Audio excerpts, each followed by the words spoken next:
Makanya kemarin saya lihat ada orang yang mengolok-olok Rhoma Irama itu. Saya sedih, Gus. Saya sedih kok tiba-tiba ada orang maki-maki Rhoma Irama. Saya itu sedih begitu Rhoma Irama dimaki itu. Kenapa? Orang yang hidup dari Rhoma Irama itu nggak kehitung jumlahnya. Lagu Rhoma Irama menghidupi pengamen-pengamen se-Indonesia. Siapa yang orang sodakohnya paling banyak mengalahkan Rhoma Irama? Nggak ada di Jakarta. Coba ya sampean cek. Grup dangdut sebegitu banyak menyebar di mana-mana. Itu hidup karena lagunya Rhoma Irama. Loh, itu dia mikir dengan darah, dengan air mata Rhoma Irama itu sampai punya lagu. Habis itu lagunya dimainkan oleh pengamen-pengamen yang setiap hari dengan lagu Rhoma Irama bisa mendapatkan uang 100.000, dibawa pulang anaknya bisa makan, dibawa ke sekolahan anaknya bisa bayar SPP. Itu berapa yang hidup dari lagunya Rhoma Irama? Kok tiba-tiba ada orang mengatakan Rhoma Irama diolok-olok? Saya nggak terima itu termasuk, karena saya bukan semata-mata apa. Kalau dalam tradisi santri, hidupnya Rhoma Irama itu menghidupi jutaan orang Indonesia. Coba kalian cek di lapangan. Sodik Monata itu bisa hidup karena lagunya Rhoma Irama. Imron Sadewo hidup karena lagunya Rhoma Irama. Kelompok-kelompok karaoke itu bisa hidup karena lagu Rhoma Irama.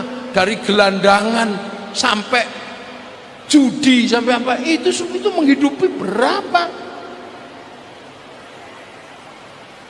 Ayo, hamban coba itu. Wah, ini siklus hidup yang luar biasa. Bagaimana sistem sosial itu dipertanggungjawabkan di hadapan Allah. Jadi jangan dikira Rhoma Irama itu cuman gayanya gini. Itu menghidupi dari Sabang sampai Merauke itu berapa yang hidup dari lagu-lagu Rhoma Irama, apalagi di Madura. Wah, itu tambah paling laris itu lagu Rhoma Irama. Jadi ini konsep hidup bersama. Orang tidak boleh marah-marah. Kalaulah ini bahasa Rahulnya, hari ini ada wali yang Rhoma Irama. Ya. Kalau orang ahli ibadah dengan ribuan rakaat, pahalanya kalah dengan Rhoma Irama. Iya. Itu aja yang penting. Ini nanti digoreng loh ya, yang menghentikan. Saya siap diskusi dengan siapapun. Oke. Iya. Wali itu bisa dari mana saja. Betul. Ya kan? Bahkan ada merebut jadi wali, ada guru jadi wali. Wali parkir. Bisa. Jadi manusia paling besar pahalanya Rhoma Irama. Hari ini, menurut saya ya.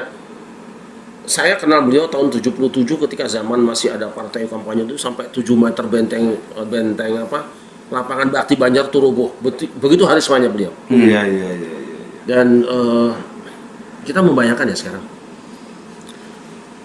berapa juta manusia yang mendengarkan nasihat beliau lewat lagunya. Bukan juta, miliaran. Itu tablik akbar dong. Iya, secara nggak langsung tablik. Lapangan mana yang mampu menampung jutaan itu tiap hari, ya kan? Berapa juta manusia yang kemudian terbahagiakan hatinya. Lagi stres, putar lagu dia. Yes. Udah deh, jangan banyak ngomong deh, itu aja. Kalau kita mah. Iya. Berapa banyak orang yang kemudian bisa sekolahkan anaknya, bisa bangun rumahnya, bisa naik haji. Bukan. Iya, betul. Bahkan berapa orang yang masuk Islam karena lagu Rhoma Irama. Iya. Ini jangan diingkari lah. Iya, betul. Jangan diingkari. Jadi saya pikir kalau kita mencela dia, hebatmu apa sih? Iya. Betul ya. Apalagi ngomong tua bangka. Bau panah, jaga mulutmu segala macam. Kita tidak tahu mana yang mati duluan. Saya khawatir Bang Rhoma mengatakan mati kamu. Saya yakin jadi. Karena beliau juga beristighfar, beliau berdakwah melalui seni dan budaya, itu juga menurun daripada leluhur beliau ya para wali songo. Iya. Wali songo. Siapa sih leluhur beliau? Nah, baik. Rhoma Irama itu siapa? Baik, kalau Rhoma Irama sendiri memang kalau dari garis ayahnya itu keturunan daripada Sukapura Tasikmalaya. Nah, itu kalau dirunut ke atas ada pertautan kepada Zain Abdul Qadir Al-Jalani Al-Hasani yang pernah menjadi Sunan Gunung Jati yang ketiga, menantu daripada Syarif Hidayatullah. Jadi nyambungnya itu dari dan juga nyambung ke Jayakarta juga, Pangeran Jayakarta juga. Jadi kalau secara ininya dari garis ayahnya itu keturunan Sultanil Aulia Syekh Abdul Qadir Al-Jalani Hasani. Masya Allah. Nah, sedangkan kalau dari garis ibunya adalah almarhumah Tuti Juwariyah, dan kemudian beribu lagi Ratu Popi. Nah, di mana Ratu Popi ini adalah adik daripada buyut kami. Saya punya ayah saya punya kakek bernama Raden Mukhtan. Dan Mukhtan itu kakak daripada Ratu Popi, anak daripada Raden Tubagus Suryawinangun. Nah, beliau adalah terah kepada Kesultanan Banten. Jadi nyambung kepada Pangeran Sogiri yang dimakamkan di Jatinegara Kaum juga, yang merupakan cucu keponakan daripada Pangeran Jayakarta. Pangeran Sogiri adalah anak daripada Sultan Ageng Tirtayasa Banten, bin Sultan Abdul Malik Ahmad, bin Sultan Abdul Mafakhir Muhammad Abdul Qadir, bin Mana Muhammad Nasruddin, bin Mana Yusuf, bin Mana Hasanuddin, bin Syarif Hidayatullah Sunan Gunung Jati. Nah, kalau jalur yang ini, jalurnya kepada jalur Makhdum Al-Kazimi Al-Bukhari An-Naqawi Al-Kazimi Al-Husaini. Nah, berarti dari garis ibu Om Roma Irama itu ke jalur Sayyidina Husain, ke jalur Makhdum Al-Bukhari Al-Husaini Al-Kazimi, bukan Ba'alawi. Sedangkan dari jalur ayahnya kepada jalur Al-Jalani Al-Hasani. Masya Allah. Hasanain. Gitu. Nah, jadi untuk wali songo yang terkait ya termasuk Sunan Gunung Jati yang kedua dan ketiga, ada tautan-tautan karena di masa lalu itu ada pernikahan antara keluarga Tunan Wali Songo. Jadi pertautan ke Sunan Kalijaga juga ada, ke Sunan Giri juga ada, ke Sunan Ampel juga ada. Nah, jadi itu adalah darah leluhur yang menurun. Nah, kalau misalkan ada buah yang jatuh tak jauh dari pohonnya, itu ya seperti Om Roma itu. Ya. Keturunan Wali Songo berdakwah melalui seni dan budaya, Menikah dengan pribumi, membaur, tidak sombong, tidak rasis, tidak radikal. Nah, jadi dengan rahmatan yang lil alamin, sebagaimana Kiai Said juga itu berdakwahnya juga melalui seni budaya juga. Kullu min Allah, semua ini dari Allah. Inspirasi yang saya buat semuanya dari Allah. Pernah saya ceritakan begini Kiai, tahun 70-an saya mendatangi seorang Kiai sepuh di Madura. Saya lupa nama beliau itu, tahun 70. Saya datang jam 2 malam karena kalau datang siang nggak berani, banyak santrinya. Takut dikeroyok santri saya. Saya datang ke sana. Beliau sedang selesai sholat tahajud, sedang baca Quran. Mohon maaf Kiai, Assalamualaikum, saya mohon mengganggu. Alhamdulillah, tahadduts bin ni'mah. Saya ini suka zikrullah. Dulu itu kalau Anda lihat Roma Irama suka pegang tasbih 33 itu. Itu tasbih made in Roma Irama. Umumnya tasbih itu 99. Jadi tasbih 33 itu saya yang buat itu. Nah itu ya, karena mudah dipakai. Saya katakan tahadduts binimah Kiai, bi'inayatillah, bihidayatillah.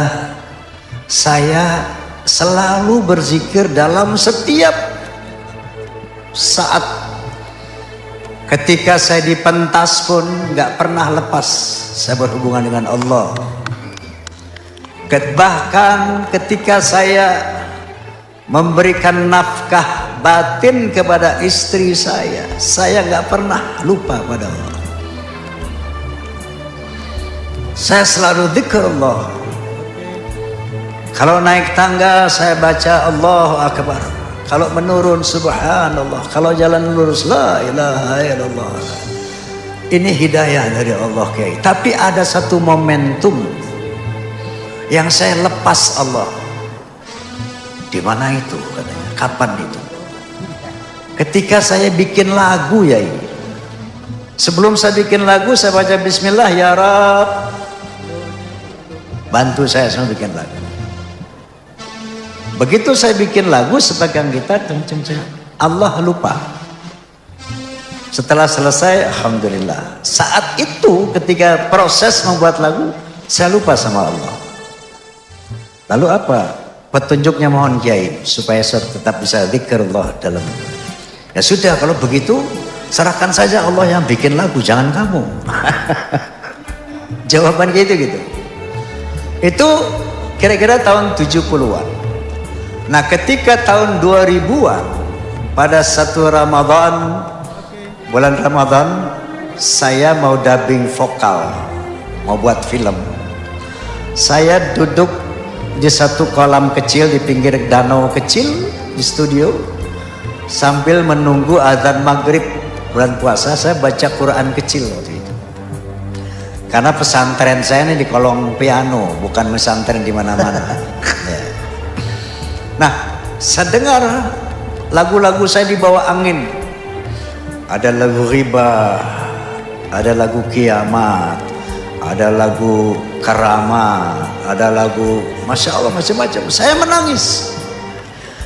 Saya bilang Masya Allah, ini lagu indah sekali. Ini lagu-lagu menyentuh sekali.